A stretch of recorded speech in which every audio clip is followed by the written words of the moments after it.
और खबरों के विश्लेषण करने के लिए हमारे साथ जुड़ रहे हैं होविंड्स के founder Pradeep Mishra sir. Sir, आपका बहुत बहुत स्वागत है आज के शो में। शुक्रिया शुक्रिया अभिषेक जी।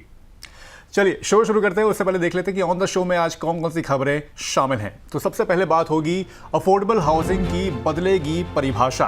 अभी तक 45 लाख रुपए के घर अफोर्डेबल हाउसिंग में गिने जाते थे, लेकिन अब इसकी परिभाषा बदलने वाली है। देखते हैं कितने लाख या कितने करोड़ के घर अब अफोर्डेबल हाउसिंग में शामिल हो जाएंगे। तो बैंकों ने सरकार से कहा है कि अब अफोर्डेबल हाउसिंग यानी कि सस्ते घर की परिभाषा बदलने की यहां पर जरूरत है। उनका कहना है कि घरों की कीमतें, लोन की राशि और ब्याज दरें पहले से काफी बढ़ गई हैं। ऐसे में मौजूदा नियम पुराने हो चुके हैं। अभी 45 लाख रुपए तक के घर को अफोर्डेबल माना जाता है, लेकिन बड़े शहरों में इस बजट में घर मिलना मुश्किल हो गया है। एसबीआई समेत कई बैंकों का कहना है कि बढ़ती लागत को देखते हुए कीमत और घर के आकार की सीमा बढ़ाई जानी चाहिए। इससे ज्यादा लोग सरकारी योजनाओं और सस्ते होम लोन का यहां पर फायदा उठा पाएंगे। बैंकों का मानना है कि नए नियम बाजार की मौजूदा स्थिति के हिसाब से होने चाहिए। सर, क्यों पड़ी इस नए जो अपील की गई है बैंकों की ओर से, क्यों इसकी जरूरत पड़ी? और महंगाई वजह या मकानों का ना बिकना कारण रहा है इसके पीछे क्या? देखिए अभिषेक, असली वजह मेरे को लगता है कि इन्फ्लेशन है। मकानों का ना बिकना तो उसका एक रिजल्ट मात्र है। और पिछले 2-3 सालों में बड़े सिटीज में प्रॉपर्टी प्राइसेस की बात करें तो 7 से 12% करीब करीब सालाना की दर से बढ़े हैं। और एसबीआई के चेयरमैन सीएस शेट्टी ने इस बात को कंफर्म भी किया है कि एवरेज होम लोन साइज जो अब 51 लाख हो गया है, और पिछले 2 साल पहले की बात करें तो ये 35 से 40 लाख था। यानी बहुत कम समय के अंदर एक बहुत बड़ा जंप आया है। तो कंस्ट्रक्शन कॉस्ट, लैंड प्राइसेस और इंटरेस्ट रेट तीनों इसमें एक साथ बढ़ते हुए नजर आ रहे हैं। लेकिन गवर्नमेंट की डेफिनेशन आज भी वही 2010-12 वाली है कि 45 लाख की लिमिट है अभी भी, तो वहां पर आके रुकी हुई है। तो मिडिल क्लास बायर के पास ऑप्शन नहीं बचा है, और अफोर्डेबल में घर उसे मिलता नहीं है, और प्रीमियम वो अफोर्ड नहीं कर पाता। तो डेवलपर ने भी अफोर्डेबल प्राइसेस पे प्रोजेक्ट्स लाना अब कम कर दिया है, क्योंकि उनके प्रॉफिट मार्जिन बहुत ज्यादा स्क्वीज हो गए हैं।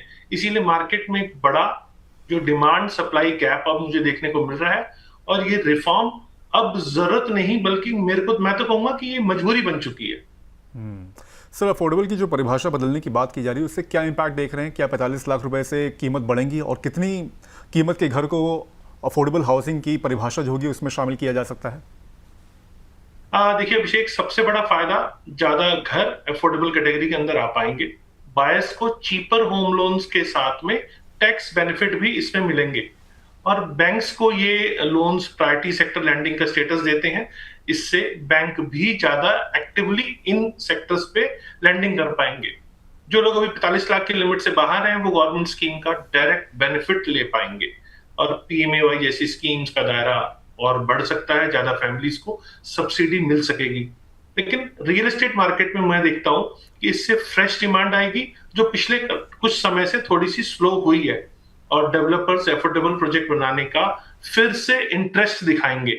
और हाउसिंग सेक्टर में जो जुड़े हुए अदर इंडस्ट्रीज हैं, जैसे सीमेंट है, स्टील है, इंटीरियर्स है, इन सबको भी बूस्ट मिलेगा, क्योंकि रियल एस्टेट में कंस्ट्रक्शन के साथ साथ बहुत सारी एंसिलरी इंडस्ट्रीज भी जुड़ी हैं। तो ओवरऑल इकोनॉमी के लिए ये एक पॉजिटिव मल्टीप्लायर इफेक्ट जरूर साबित होगा, और लॉन्ग टर्म में इससे इंडिया का होम ओनरशिप रेशियो कहीं हद तक इंप्रूव भी होगा। लेकिन सर, जैसे हम लोग बात करते हैं यहाँ पर कि मतलब अब 1 करोड़ हो गए, 1.25 करोड़ हो गए, वो वाले जो घर हो गए वो अफोर्डेबल सेगमेंट की कैटेगरी में धीमे धीमे आ रहे हैं। बैंकों ने जो सर ये अपील की है, क्या लग रहा है कि 1 करोड़ से ऊपर वाले घर अब अफोर्डेबल में शामिल हो जाएंगे यहाँ पर, या उसमें थोड़ी सी, या फिर 1 करोड़ से नीचे 80 लाख 70 लाख वो वाला आपको लग रहे हैं? एक आइडिया आपको कुछ लग रहा है कि मतलब क्या लग सकता है इसमें, कितने लाख के घर यहाँ पर अफोर्डेबल में शामिल हो सकते हैं? देखिए, इसकी डेफिनेशन छोटे और बड़े शहरों में दोनों में अलग अलग होती है। मुंबई के अंदर 45 लाख का जो लिमिट है, वहां घर मिलना तो आप भी समझते हैं कि ये एक इम्पॉसिबल टाइप है। या फिर आप देखें पटना, लखनऊ या भोपाल में 45 लाख के अंदर आपको एक अच्छा घर मिल जाएगा। तो पूरे देश के अंदर मेरे को लगता है कि डेफिनेशन चेंज होना कहीं ना कहीं फायदे का सौदा नजर आएगा। और इसकी लिमिट को जो चेंज करने का सजेशन दिया गया है नीति आयोग द्वारा भी, वो मेट्रो सिटीज में 60 लाख तक को माना जाएगा, और मेट्रो सिटीज में जो 60 स्क्वायर मीटर का साइज इसके अंदर रखा जाएगा, और नॉन मेट्रो सिटीज में 45 लाख तक की कीमत रखी जाएगी, लेकिन साथ में 90 स्क्वायर मीटर का साइज अफोर्डेबल कैटेगरी के अंदर आएगा। तो फिर ये डिपेंड करेगा अलग अलग शहर के लिहाज से, यहाँ पर देखना पड़ेगा कि जब ये डेफिनेशन नई लाई जाती है तो उसमें कौन से शहर में अफोर्डेबल की क्या मीनिंग होगी, ये देखना बड़ा इंटरेस्टिंग होगा।